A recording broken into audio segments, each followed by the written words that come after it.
আপনার মোবাইল ফোনটা পকেটে রেখে ব্লুটুথ দিয়ে গান শুনতে গেলেই সাউন্ড কেটে কেটে আসে। যদি এই সমস্যাটা থেকে থাকে তাহলে এই ভিডিওটা আজকে আপনার জন্য। আজকের এই ভিডিওতে আমি আপনাদের এমন কিছু ব্লুটুথের হিডেন সেটিংস দেখাবো যেগুলো আপনি যদি একটু কাস্টমাইজ করেন তাহলে কিন্তু এই সমস্যা আপনার থাকবে না। কথা না বাড়িয়ে একে একে আপনাদের দেখাচ্ছি কিভাবে এই সমস্যার সমাধান করবেন। এই ক্যাশগুলো ক্লিয়ার করার জন্য আমরা চলে যাব মোবাইল ফোনের সেটিংসে যাওয়ার পরে এখান থেকে আমরা চলে যাব অ্যাপস থেকে এখান থেকে আমরা চলে যাব অ্যাপস ম্যানেজমেন্টে। এখানে আসার পর এখানে আমরা দেখব যে উপরে একটা 3 ডট মেনু আছে, আমরা এখানে ট্যাপ করে দেব। এখানে ট্যাপ করার পর এখানে দেখবেন যে শো সিস্টেম নামে একটা অপশন চলে আসছে, এখানে ট্যাপ করব। ট্যাপ করার পর এখান থেকে আমরা চলে যাব ব্লুটুথে আসার পর এখানে আমরা দেখব যে স্টোরেজ ইউজেস নামে একটা অপশন আছে, আমরা কি করব এখানে ট্যাপ করে দিব। এখানে ট্যাপ করলে নিচে আমরা দেখব যে ক্লিয়ার ক্যাশ নামে একটা অপশন আছে, আমরা এখানে ট্যাপ করে দিব। এখানে ট্যাপ করলে কিন্তু এই অপশনের যে ক্যাশগুলো আছে সেগুলো কিন্তু এখান থেকে ক্লিয়ার হয়ে যাবে।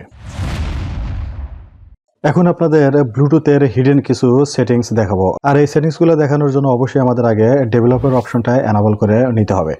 তো চলুন আমরা আগে ডেভেলপার অপশনটা এনাবল করি। তো এর জন্য আমরা আবারও চলে যাব সেটিংসে আসার পর এখান থেকে আমরা চলে যাব অ্যাবাউট ডিভাইসের আসার পর এখান থেকে আমরা চলে যাব ভার্সনে আসার পর এখানে দেখবেন যে উপরে ভার্সন নম্বর দেওয়া আছে। ভার্সন নম্বরের উপরে আমরা পরপর 7 বার ট্যাপ করে দেব। দেওয়ার পর আমার কিন্তু এই ডেভেলপার মোডটা কিন্তু অন হয়ে গেল। এখন আমরা একটু ব্যাকে আসবো। ব্যাকে আসার পর এখান থেকে আমরা আবারও চলে যাব অ্যাডিশনাল সেটিংসে আসার পর এখানে আমরা দেখব সেই ডেভেলপার মোডটা কিন্তু এখানে চলে এসেছে। সো আমি এখান থেকে কি করব, এই ডেভেলপার যে অপশন আছে এখানে আমি ট্যাপ করে দেব। এখানে ট্যাপ করার পর একটুখানি স্ক্রল করে নিচের দিকে এসে এখানে দেখতে হবে যে ব্লুটুথের অডিও কোডেক নামে একটা অপশন আছে, সেটা কোথায় সেটা বের করতে হবে। এখানে দেখুন এই যে ব্লুটুথের অডিও কোডেক আমরা পেয়ে গেছি। আমরা কি করব, এটার উপর ট্যাপ করে দিব। এখানে ট্যাপ করার পর আমরা দেখব এখানে কিন্তু অডিওর বেশ কয়েকটা কোডেক কিন্তু এখানে দেওয়া আছে। তো আপনার ফোনে যদি এখান থেকে LDAC এটা সিলেক্ট করা থাকে তাহলে কিন্তু এই প্রবলেমটা হতে পারে। তো আপনারা কি করবেন, এখান থেকে যেটা আছে ইউজ সিস্টেম সিলেকশন ডিফল্ট এটা সিলেক্ট করে দিবেন, তা না হলে SBC বা AAC এটা সিলেক্ট করে দিবেন। এখান থেকে এটা সিলেক্ট করার পর আমরা আবার একটু ব্যাকে চলে যাব। ব্যাকে চলে আসার পর এখান থেকে আমরা দেখব যে ব্লুটুথ AVRCP ভার্সন নামে একটা অপশন আছে, আমরা কি করব এখানে ট্যাপ করে দেব। এখানে ট্যাপ করার পর এখান থেকেও কিন্তু আমরা বেশ কয়েকটা অপশন দেখতে পারবো। এখানে প্রথমে যে অপশনটা আছে সেটা যদি সিলেক্ট না থাকে আপনি এখান থেকেও প্রথম যে অপশনটা আছে সেটা সিলেক্ট করে দিবেন। এরপরে যদি প্রবলেম সলভ না হয় তাহলে এখান থেকে দেখবেন যে AVRCP 1.3 এটা একবার বা AVRCP 1.4 এই দুটো অপশন একবার সিলেক্ট করে তারপর আপনি গান শুনে দেখবেন যে আসলে সাউন্ডটা কাটতেছে কিনা। যদি না কাটে তাহলে আপনি এখান থেকে এই 1.3 অথবা 1.4 এটাও সিলেক্ট করে রাখতে পারেন। এরপর এখান থেকে আমরা আবার একটু ব্যাকে চলে যাব। এখান থেকে ব্যাকে আসার পর এখানে আমরা আরেকটা অপশন পাবো, সেটা হলো যে ব্লুটুথ অডিও স্যাম্পল রেট। আমরা কি করব, এটার উপর ট্যাপ করে দেব।